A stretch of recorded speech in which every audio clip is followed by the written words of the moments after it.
ॐ सशङ्खचक्रं सकिरीटकुण्डलं शपीतवस्त्रं सरसीरुहीक्षणं सुहारवक्षस्थलिकौस्तुभं श्रियं नमामि विष्णु शीर्षा चतुर्भुजं। बोलो कृष्णचंद्र भगवान की जय। बोलो इष्टदेव नागराज भगवान की जय। भागवत प्रेमियों, शास्त्र प्रेमियों, संसार एक बंधन का स्थान है। ये संसार है संसरते संसारा, जो सरक रहा है प्रतिदिन हर क्षण इधर से उधर चल रहा है। समय गतिमान है और इस संसार में समय कम है और जिम्मेदारियां और जीवन बहुत ज़्यादा है। हर मनुष्य की एक अलग भौतिक जिम्मेदारियां हैं। हर मनुष्य को वो जिम्मेदारियों को पूर्ण करना होता है। तो यही संसार का नियम है और इस संसार से और कुछ अलग नियम नहीं है। इसी में हम सब लोग अपना चलते हैं, हम अपना समय आगे बढ़ाते रहते हैं।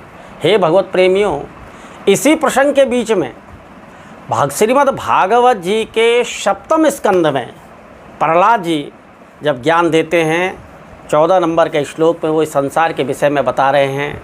और प्रहलाद जी क्या ज्ञान दे रहे हो परम श्लोक में, वो कह रहे हैं कि कुटुंब पोषाय व्ययनम निजायु न बोध्यते विहितं प्रमत्तः सर्वत्र तापत्रय दुखितात्मा निर्विघ्नते न स्वकुटुम्बराय।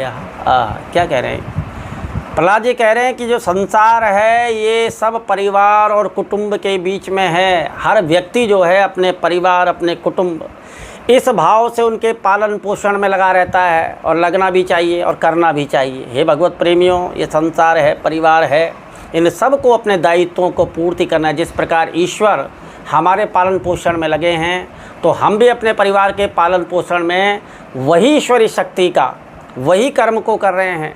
हे भगवत प्रेमियों, तो प्रहलाद जी कह रहे हैं कि इसी पालन पोषण के मध्य में जो हमारा समय गुजर जाता है, हम अपनी समस्त आयु को गंवा देते हैं और हम ये नहीं जान पाते कि जीवन का वास्तविक उद्देश्य क्या है।